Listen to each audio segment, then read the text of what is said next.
السلام علیکم ورحمۃ اللہ وبرکاتہ۔ کچھ لوگ ایسے ہیں جو چند دنوں کی خوشی کے لیے ایمان سے پھر جاتے ہیں، مرتد ہو جاتے ہیں، غیر مسلم ہو جاتے ہیں، ہندو یہود و نصارہ جو ہے بن جاتے ہیں۔ لیکن سن لیجئے، اس کے لیے دنیا میں بھی عذاب ہے اور آخرت میں بھی عذاب ہے۔ ایک حدیث میں آپ لوگوں کو سنانے والا ہوں، بخاری شریف کی حدیث ہے، مسلم شریف میں بھی ہے، اور اس کو سننے کے بعد دل کانپ جاتا ہے۔ پہلے عربی میں عبارت پڑھوں گا، پھر ترجمہ کروں گا۔ بسم اللہ الرحمن الرحیم۔ وعن انس قال ان رجلا كان يكتب للنبي صلى الله عليه وسلم فارتد عن الاسلام ولحق بالمشركين فقال النبي صلى الله عليه وسلم ان الارض لا تقبله فاخبرني ابو طلحة انه اتى الارض التي مات فيها فوجده منبوذا فقال ما شان هذا فقالوا دفناه مرارا فلم تقبله الارض۔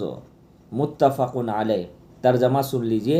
حضرت انس رضی اللہ تعالیٰ عنہ سے روایت ہے، وہ فرماتے ہیں کہ ایک آدمی نبی کریم صلی اللہ علیہ وسلم کے لیے وحی لکھتا تھا، پس وہ اسلام سے مرتد ہو کر مشرکین کے ساتھ جا ملا، یعنی ایمان سے ہٹ گیا۔ نبی کریم صلی اللہ علیہ وسلم نے ارشاد فرمایا کہ زمین اس کو قبول نہیں کرے گی۔ پس مجھے ابو طلحہ نے خبر دی کہ وہ اس زمین پر گئے تھے جس پر وہ مرا تھا، پس انہوں نے اس کو زمین سے باہر پڑا ہوا پایا۔ انہوں نے لوگوں سے پوچھا کہ اس کو کیا ہوا، تو انہوں نے کہا کہ ہم نے اس کو کئی دفعہ دفن کیا لیکن زمین اس کو قبول نہیں کیا۔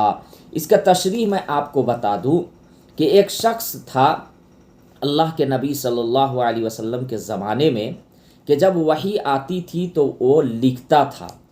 تو کیا ہوا کہ یہ ایمان سے ہٹ گیا اور مشرکین سے جا ملا، تو آپ صلی اللہ علیہ وسلم نے ارشاد فرمایا کہ دیکھنا اس کو زمین بھی قبول نہیں کریں گی، یعنی اللہ کے نبی صلی اللہ علیہ وسلم اس کے لیے بد دعا کیے، ایمان سے پھر گیا تھا۔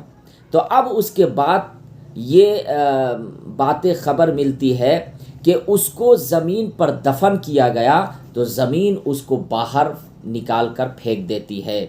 تو پھر لوگوں نے جب دیکھا تو یہ سوچا کہ کوئی انسانوں کا کام ہے، یعنی کوئی انسان زمین سے نکال کر باہر کر دیا ہے، تو پھر اس کو دوبارہ دفن کیا جاتا ہے، پھر زمین نکال کر باہر پھینک دیتی ہے۔ کئی دفعہ یہ ہوتا ہے کہ زمین پر دفن کیا جاتا ہے، زمین باہر نکال کر پھینک دیتی ہے۔ تو یہ عبرت کا پیغام ہے میرے بھائیوں۔ دنیا میں بھی ایسے لوگوں کو اللہ خوش نہیں رکھتا جو ایمان سے پھر جاتے ہیں۔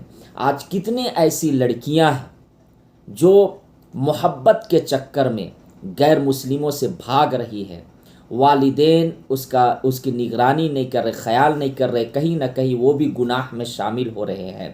اور جو بچیاں بھاگ رہی، یاد رکھیے گا دنیا بھی آپ کا تباہ، وہاں بھی آپ خوش میں نہیں رہیے گا، وہ بھی آپ کو برا سلوک کرے گا، دنیا میں بھی پکڑ ہوگی اور آخرت میں بہت بڑا عذاب ہے۔ اس لیے اللہ سے دعا کرے کہ اللہ ہم سب کو ایمان پر خاتمہ عطا فرمائے۔